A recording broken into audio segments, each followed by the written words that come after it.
ನಮಸ್ತೆ ವೀಕ್ಷಕರೇ, ಎಲ್ಲರಿಗೂ ನನ್ನ ಚಾನಲ್ಗೆ ಸ್ವಾಗತ. ಇವತ್ತು ನಾನು ಚಿಕನ್ ಸುಕ್ಕ ಹೇಗೆ ಮಾಡೋದು ಅಂತ ತೋರಿಸ್ಕೊಡ್ತಾ ಇದ್ದೀನಿ.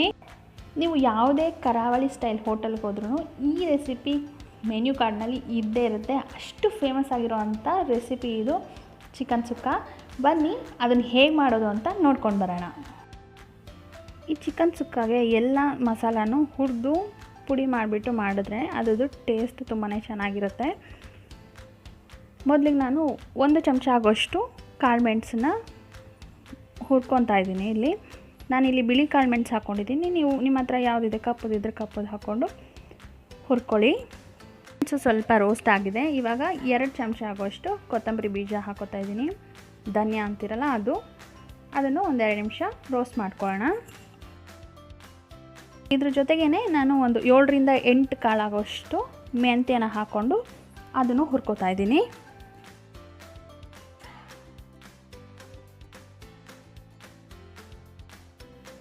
ಹಾಗೆಯೇ ಇದಕ್ಕೆ ಒಂದು 4ರಿಂದ 5 ಲವಂಗನ ಹಾಕೋತಾ ಇದ್ದೀನಿ. 1 ಇಂಚ್ ಆಗುವಷ್ಟು ಚಕ್ಕೆನ ಸೇರಿಸ್ಕೊತಾ ಇದ್ದೀನಿ.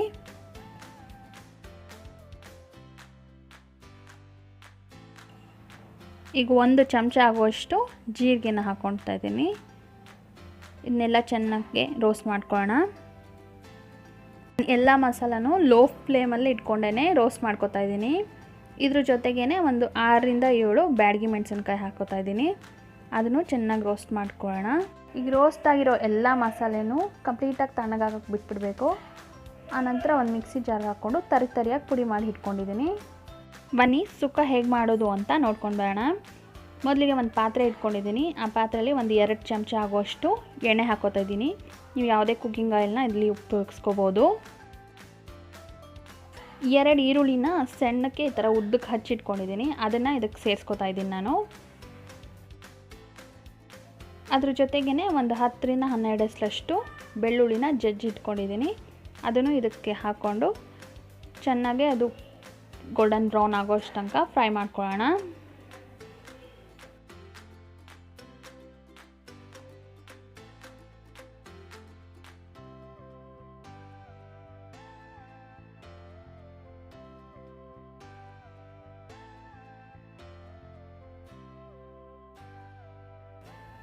ನೋಡಿ, ಈರುಳ್ಳಿ ಚೆನ್ನಾಗಿ ಫ್ರೈ ಆಗಿದೆ, ಕಲರೂ ಚೇಂಜ್ ಆಗಿದೆ. ಇವಾಗ 1 ಚಮಚ ಆಗೋಷ್ಟು ಶುಂಠಿ ಬೆಳ್ಳುಳ್ಳಿ ಪೇಸ್ಟ್ನ ಹಾಕೋತಾ ಇದ್ದೀನಿ ನಾನು. ಶುಂಠಿ ಬೆಳ್ಳುಳ್ಳಿ ಪೇಸ್ಟ್ ಹಾಕೊಂಡ್ಮೇಲೆ 1 ನಿಮಿಷ ಚೆನ್ನಾಗಿ ಅದನ್ನು ಫ್ರೈ ಮಾಡ್ಕೊಳ್ಳೋಣ.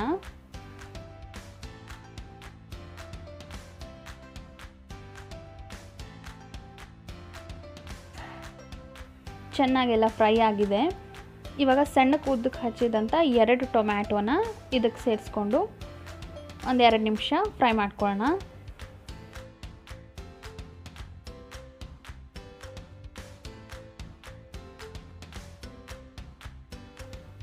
ಓಕೆ, ಇವಾಗ ಟೊಮ್ಯಾಟೊ ಸ್ವಲ್ಪ ಚೆನ್ನಾಗಿ ಫ್ರೈ ಆಗಿದೆ. ನಾನು 1 kg ಚಿಕನ್ನ ಚೆನ್ನಾಗಿ ತೊಳೆದು ಇಟ್ಕೊಂಡಿದ್ದೀನಿ. ಅದನ್ನು ಇದಕ್ಕೆ ಹಾಕ್ಕೊಳ್ತಾ ಇದ್ದೀನಿ.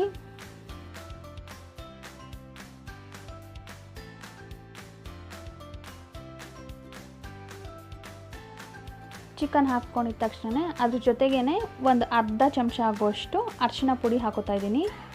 ಹಾಗೆ ರುಚಿಗೆ ಎಷ್ಟು ಬೇಕೋ ಅಷ್ಟು ಉಪ್ಪನ್ನು ಹಾಕೋತಾ ಇದ್ದೀನಿ. ನಾನಿಲ್ಲಿ 1.5 ಚಮಚ ಆಗುವಷ್ಟು ಉಪ್ಪನ್ನು ಹಾಕ್ಕೊಂಡಿದ್ದೀನಿ.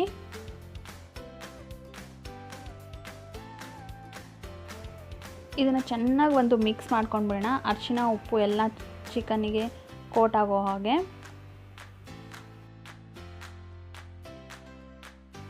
ಓಕೆ, ಇವಾಗೆಲ್ಲ ಚೆನ್ನಾಗಿ ಮಿಕ್ಸ್ ಆಗಿದೆ. ಈಗ ಇದಕ್ಕೆ ಒಂದು ಮುಚ್ಚಳ ಮುಚ್ಚಿಟ್ಟು ಒಂದು 5ರಿಂದ 6 ನಿಮಿಷ ಇದನ್ನು ಬೇಯೋಕೆ ಬಿಟ್ಬಿಡೋಣ.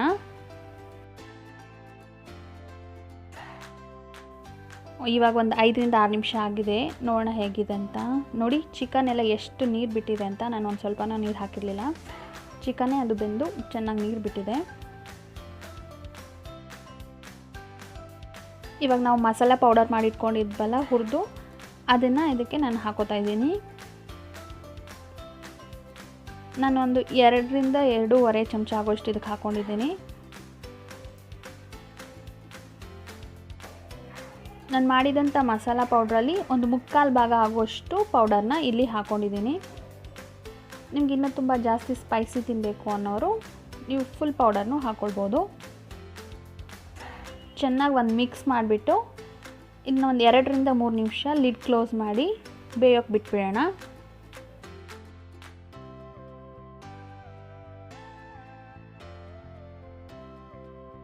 ಈಗ ಒಂದು 2ರಿಂದ 3 ನಿಮಿಷ ಆಗಿದೆ. ನೋಡೋಣ ಹೆಂಗೆ ಬೆಂದಿದೆ ಅಂತ ಚಿಕನು. ಓಕೆ, ಚೆನ್ನಾಗಿ ಬೆಂದಿದೆ ಚಿಕನ್. ಇಲ್ಲಿ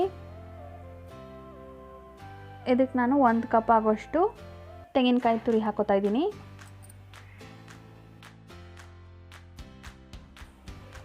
ಚೆನ್ನಾಗಿ ಒಂದು ಮಿಕ್ಸ್ ಮಾಡ್ಕೊಂಡ್ಬಿಡೋಣ.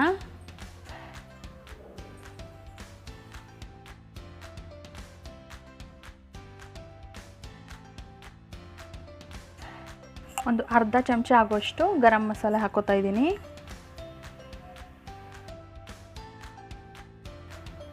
ಚೆನ್ನಾಗಿ ಒಂದು ಮಿಕ್ಸ್ ಮಾಡಿಬಿಟ್ಟು ಇನ್ನೊಂದು 2 ನಿಮಿಷ ಅದನ್ನು ಲಿಡ್ ಕ್ಲೋಸ್ ಮಾಡಿ ಇದನ್ನು ಬೇಯೋಕ್ಕೆ ಬಿಟ್ಬಿಡೋಣ.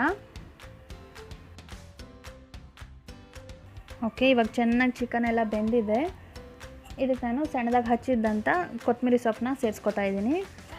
ಇದು ಹಾಕ್ಕೊಂಡು ಚೆನ್ನಾಗಿ ಒಂದು ಮಿಕ್ಸ್ ಮಾಡ್ಕೊಂಡ್ಬಿಡೋಣ. ಈ ಚಿಕನ್ ಸುಕ್ಕನ ನೀವು ದೋಸೆ, ಇಡ್ಲಿ, ಪೂರಿ ಯಾವುದ್ರ ಜೊತೆಗೆ ಬೇಕಾದರೂ ಕಾಂಬಿನೇಷನ್ ಮಾಡ್ಕೋಬೋದು. ಅನ್ನಕ್ಕೂ ಸೈಡ್ ಡಿಶ್ ಆಗಿ ತೊಗೋಬೋದು. ನೀರು ದೋಸೆ ಜೊತೆಗಂತೂ ತುಂಬಾ ಚೆನ್ನಾಗಿರುತ್ತೆ. ಒಂದು ಸತಿ ಟ್ರೈ ಮಾಡಿ ನೋಡಿ. ಈ ರೆಸಿಪಿ ನಿಮ್ಗೆ ಇಷ್ಟ ಆದರೆ ಲೈಕ್ ಮಾಡಿ, ಹಾಗೆ ನಿಮ್ಮ ಫ್ರೆಂಡ್ಸ್ ಮತ್ತು ಫ್ಯಾಮಿಲಿ ಜೊತೆಗೆ ಈ ಲಿಂಕನ್ನು ಶೇರ್ ಮಾಡಿ. ನೀವಿನ್ನೂ ನನ್ನ ಚಾನಲ್ನ ಸಬ್ಸ್ಕ್ರೈಬ್ ಮಾಡ್ಕೊಳ್ಳದೆ ನೋಡ್ತಾ ಇದ್ದರೆ ದಯವಿಟ್ಟು ಸಬ್ಸ್ಕ್ರೈಬ್ ಮಾಡ್ಕೊಳ್ಳಿ. Thank you. ಮತ್ತೊಂದು ಈಸಿಯಾದಂಥ ಇಂಟ್ರೆಸ್ಟಿಂಗ್ ರೆಸಿಪಿ ಜೊತೆಗೆ ಮತ್ತೆ ಸಿಗ್ತೀನಿ. ಬಾಯ್.